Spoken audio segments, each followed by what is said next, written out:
విజయవాడ హైదరాబాద్ జాతీయ రహదారిపై సంక్రాంతి రద్దీ పతాక స్థాయికి చేరుకుంది. సంక్రాంతి పండుగ ముగియటంతో సొంత ఊళ్లకు వెళ్లిన వారు తిరిగి హైదరాబాద్కు ప్రయాణం అవుతున్నారు. దీంతో హైవే అంతా వాహనమయమైంది. నల్గొండ జిల్లా చిట్యాల వద్ద రద్దీ మరింత ఎక్కువగా కనిపించింది. వేల సంఖ్యలో కార్లు, ఇతర వాహనాలు బారులు తీరడంతో ట్రాఫిక్ను నియంత్రించేందుకు పోలీస్ వాహనాలను చిట్యాల నుంచి కుడివైపు సింగిల్ రోడ్లు భువనగిరి మీదుగా హైదరాబాద్ వైపుకు మళ్లించారు. వాహనాల సంఖ్య పెరిగినా ఎలాంటి ఇబ్బందులు తలెత్తకుండా అధికారులు డ్రోన్ కెమెరాలు, సీసీటీవీల సహాయంతో ట్రాఫిక్ పరిస్థితిని నిరంతరం పర్యవేక్షిస్తున్నారు. సోమవారం కూడా ఇదే స్థాయిలో వాహనాల రద్దీ ఉండే అవకాశం ఉంది.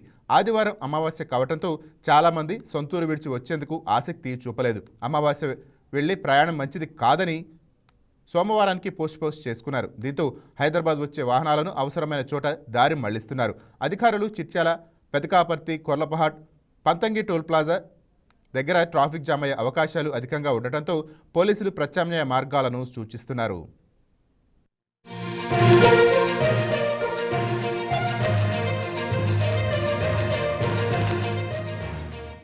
Please subscribe to YK TV Network. Please subscribe to YK TV. Please watch YK News.